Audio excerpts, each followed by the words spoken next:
Good morning, people. Happy Sunday. Good morning, good morning, good morning. Grabe na naman ang snow ngayon. Mas malala yung winter snowstorm ngayon compare sa last time na pinakita ko sa inyo. So, ito yung tawag dito, bintana namin dito sa basement. Yung last time, hanggang dito lang siya. Yan. Yung nandyan na mark. Ngayon, ayan o.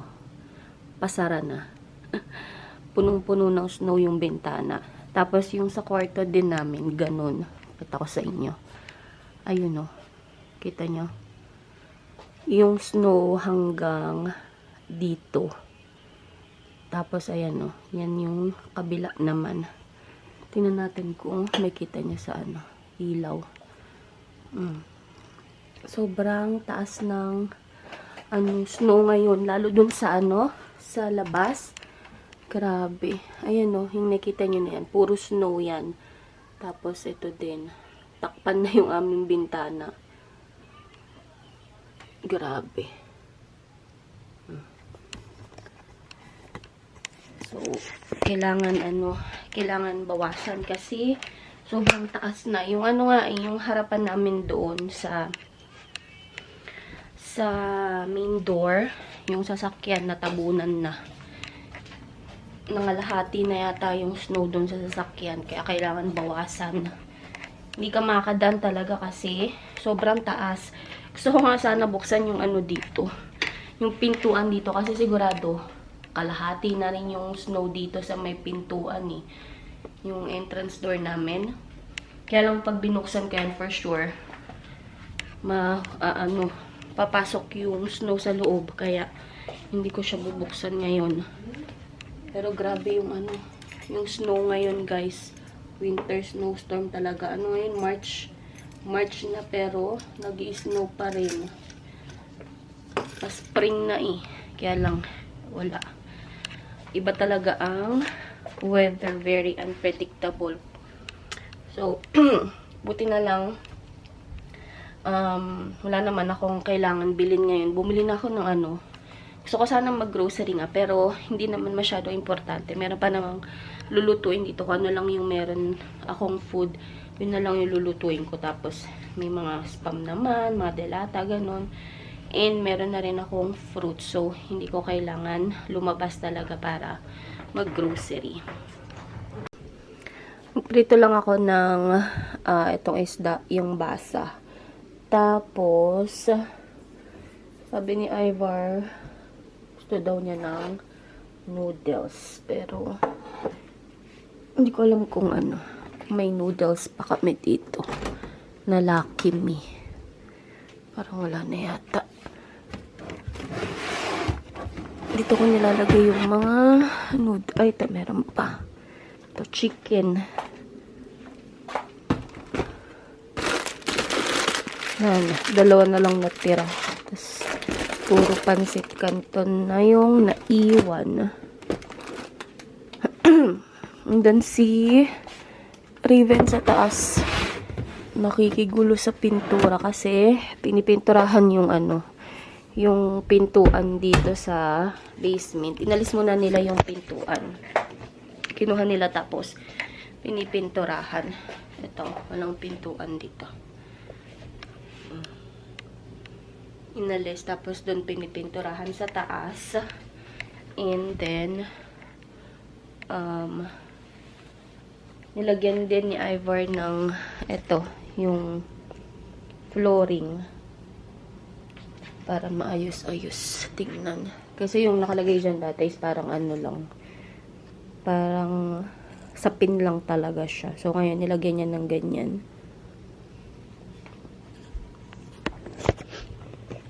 Wala kasi talagang mapuntahan ngayon dahil hindi makalabas yung mga sasakyan. Ang daming nai-stock dun sa sa kalsada. Si Ivar ngayon nagbabawas konti ng snow kasi nalagpas tuhod na yung yung snow dun sa may garahe. So nagbawas siya konti kaya lang nag-snow pa rin kaya ayun, tuloy pa rin yung ano, yung pagtaas. So, siguro mamaya, babawasan pa nila yung doon sa may ano naman, sa may mga sasakyan kasi medyo ano na, tatabunan na talaga. Malakas kasi talaga ngayon, tapos nag-i-snow pa rin nga. Yung bintana nga dito, oh, talagang sarado na. Natakpan na yung bintana. Ayun, wala nang ano, wala nang space. Ngayon yung itsura ng snow sa labas. Ang taas. Ito na yung dito. Imagine. Pag si Raven yan, baka natabunan na si Raven dyan. Ayun, may sasakyan na nabalahaw. Hindi na nakaalis. Grabe. Yan, lahat parang hindi na lumalabas talaga kasi talagang hindi madadaanan dahil sa sobrang lakas ng snow. Ayan o, kita nyo ba yung mga bagsak ng snow dyan? Ito palang sasakyan dito yun. Nakaharang na yung snow dito. Sobrang lakas.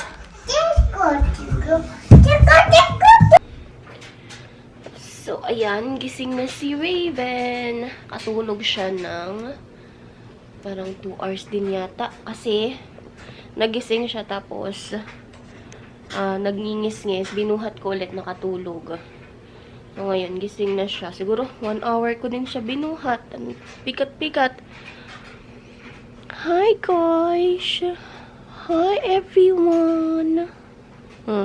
Say hi. Hi!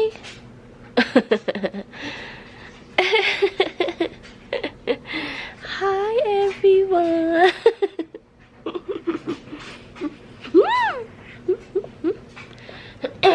Ganun pa rin yung boses ko, diba? So, ngayon nga, dahil hindi kami makalabas, naririnig nyo sa background yung washing machine. So, naglaban na lang ako para bukas, Monday, hindi na ganun karami yung aking gagawin. Dahil Tuesday, back to work na.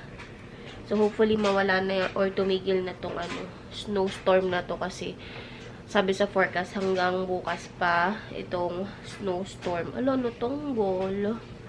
Si La Ivar, tapos yung father-in-law ko, and then si kuya, nagpapala na dun sa labas kasi kailangan ng palahin dahil sobrang dami na nga. Ang taas na ng snow talaga. Lalo yung kotse niya, medyo natatabunan na ng snow. Tapos hanggang tuhod na rin yung yung snow sa labas. Kaya kailangan bawas-bawasan para hindi mahirap palain. Rico. So, hinintay ko lang matapos yung akin washing and then ako, magtutupi. Hindi na ako magluluto kasi marami pa yung isda eh. Hindi pa masyadong nabawasan dahil si Iver pa lang yung kumain. Tapos, nagluto lang ng ng noodles kanina.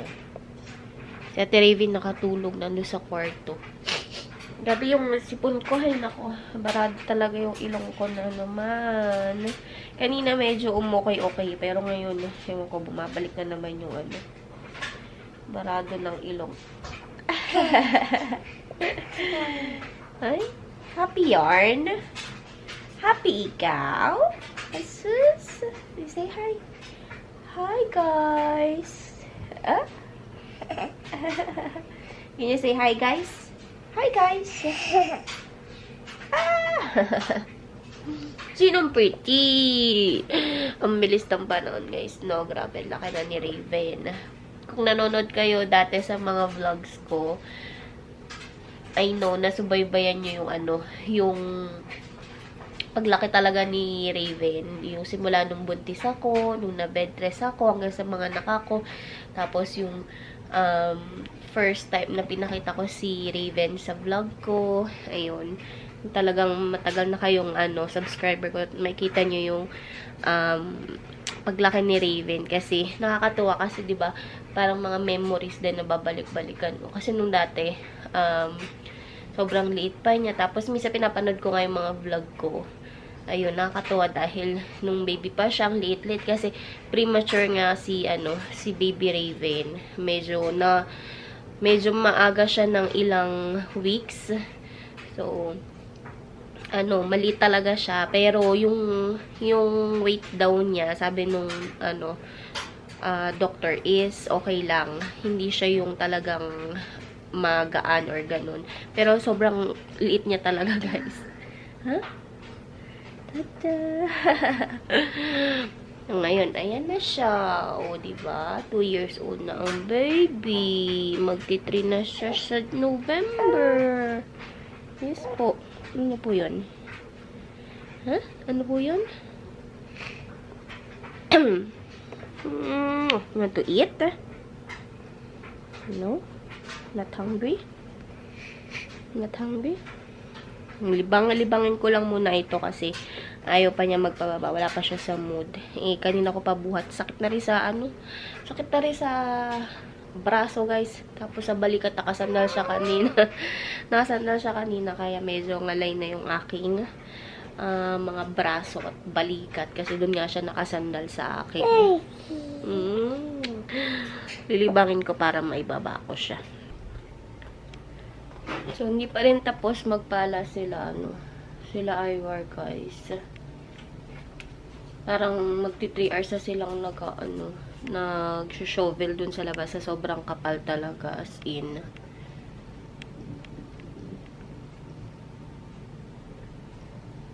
Ayun, ibinawasan na nila dito sa sa may... Ate, luko, daddy, oh. Ayun, daddy, oh. Binawasan na nila yung yung dyan, ayan, si Ivar. Ayan si Ivar, tatanggal ng snow. Daddy? Is that daddy? Say hi to daddy, daddy. Say hi to daddy. Say hi to daddy.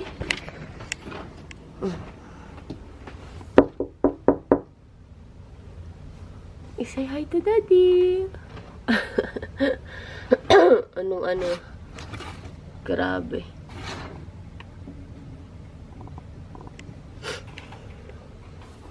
Kanina, di ba, punong-puno yan. Ayan, tinanggalan ni Ivar. Kasi nga, sobrang taas. Baka niya na rin yung dun sa yung sa may pintuan namin dito. Kasi panigurado, half na siya ng pintuan. Baka, yung dito na siya, sa sobrang lakas, tahangin, napunta lahat dun. Yung aking winawashing, hindi ko pa matupi kasi wala pang magbabantay kay Raven. Si Ate Raven, tulog pa. Ate Raven, how are you there? Yung dito, hindi inalis ni Ivar eh. Yun, marami pa yun dyan. Yung dito lang yung tinanggalan niya. Close na natin to kasi gabi na. So, umaga ko lang to binubuksan kasi para may araw na pumasok. Pero kanina, syempre, nag-snow. Tapos, natabunan nga. Walang araw. Ayun. Grabe. Kawawa naman. Kawawa naman sila doon ng snow. Gusto ko sana lumabas. Gusto tumulong sana. Kaya lang wala man nang babantay kay Raven. Tsaka, na-timing din na sinisipon ako. Baka mamaya matuluyan na ako. Hindi naman kasi ako nilalagnat, guys. Lang, yung sakit ng ulo kasi nga sa sipon. Tapos, minsan pa ubo-ubo ako. Pero, hindi naman ako nilalagnat. Awa ng Diyos. So, sana hindi ako lagnatin talaga din. Makain si Raven ng Smarties. Oh, yummy? Can I have one? Bigyan ako na. Thank you. Thank you. Magdating ni ay pag natapos sila, kain kami kasi kanina kumain ako, burger lang. Hindi pa ako nag-rice ngayong araw, so mag-rice para hindi ako murain kasi parang yung nag-grow na yung ko, tiyan ko. Balikan ko kayo mamaya, guys. Lang kami ni Raven, nunod lang kami ng TV. Kain tayo, guys. Ulam ko is basa steak, prito, and then sausawan is suka na may bagoong alamang. Natry nyo na ba yun, guys? Masarap to. Tapos, yung sausawan is masarap kapag maanghang. So, kain tayo. Tapos ko kumain, niligo na para diretso tulog. Well, di pa naman kagad makakatulog kasi. Ba't di ko pala ininit? Niting ko muna saglit. Kasi, kanina pa tong umaga. So, initing ko lang. 30 seconds.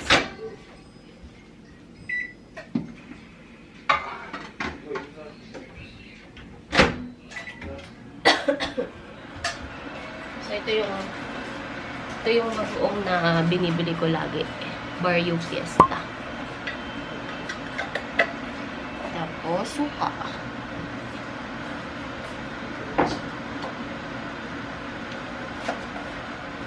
Magkakamay ako kasi.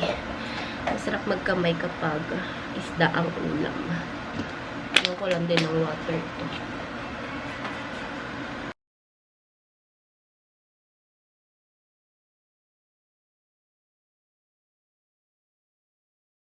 Mamayang gabi, bago ako matulog, inom ulit ako ng Decolgen Forte. Para baka sakaling makatulong siya na naman sa akin. Kasi kahapon hindi naman ako nakatulog dahil dun sa Decolgen na ininom ko. Nakatulog ako kasi talaga antok na ako. So mamaya, iinom ulit ako. Sakit nga ng ulo ko. Gusto ko minom ng Tylenol sana ngayon. Kaya lang, yung Decolgen nga is meron ng kasamang paracetamol. So, hintayin ko na lang na uminom ako ng Decolgen. Para, lahat na nandun. Mas kamay tayo kasi, mahap to siya pag nagkakamay. Sa atin kumakain ng Doritos. Kagising lang niya eh. Tapos continuous pa rin yung snow. Tagal nga nila nagpala, sabi ko sa inyo, diba?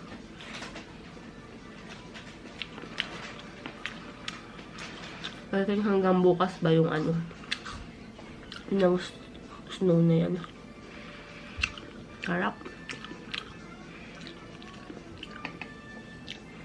Masarap lalo kapag may pero naman dito, spicy naman kasi yung Barrio Fiesta ko. Tsaka, hindi kasi ako bumibili ng yung silin na labuyo ba yun? Yung maliliit na kulay pula.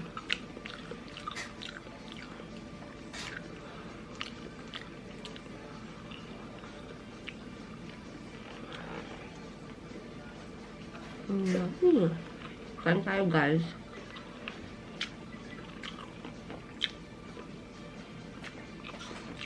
Bukas Monday, buti na lang wala akong pasok.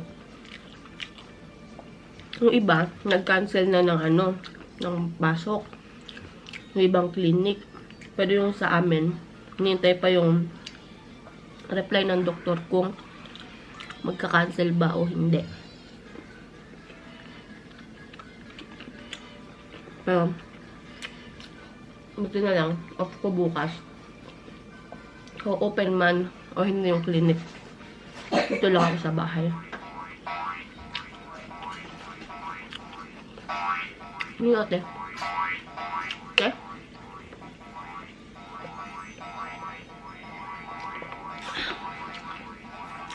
Harap yung parang sa taba. Gusto ko sa mga isda, well done. Yung crispy. Pag nagluluto ako ng isda, laging ganun.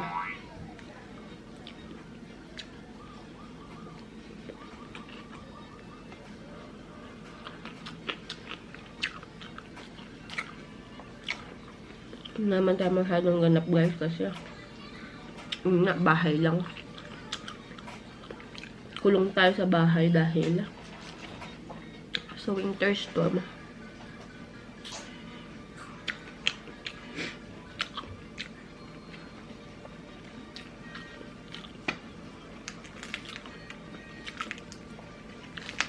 Ewan ko lang kung may pasok. Ang pasok na sila ay bar bukas. Kasi, hanggang bukas pa nga ito. Si Kuya, hindi ko rin alam kung may pasok. Kasi, sa airport naman siya. Malalaman bukas. Yung mga mall nga nag-ano na, maaga nag-close. Parang 1 o'clock pa lang sarado na yung Midtown. Tapos dyan sa tapat namin, may dalawang sasakyan na nabalahaw. Hanggang ngayon nandiyan pa rin.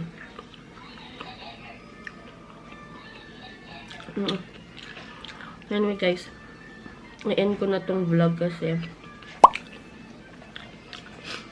para makaligo na rin ako, magna 9 o'clock na. Tapos ano ko pa si Raven, baka bumaba, nakakamay ako. So yun yung ating video for today. Dito lang tayo sa bahay. Pasensya na ganun-ganun lang ating video. So thank you so much for watching guys. Wait lang. Please don't forget to like, share, and subscribe to my channel. And I will see you all on my next one. Bye! Stay warm sa lahat ng taga-Canada kasi ang balita ko is sa masusunod na araw, meron din yatang snowstorm sa ibang lugar. So, yun. Ingat guys. Bye!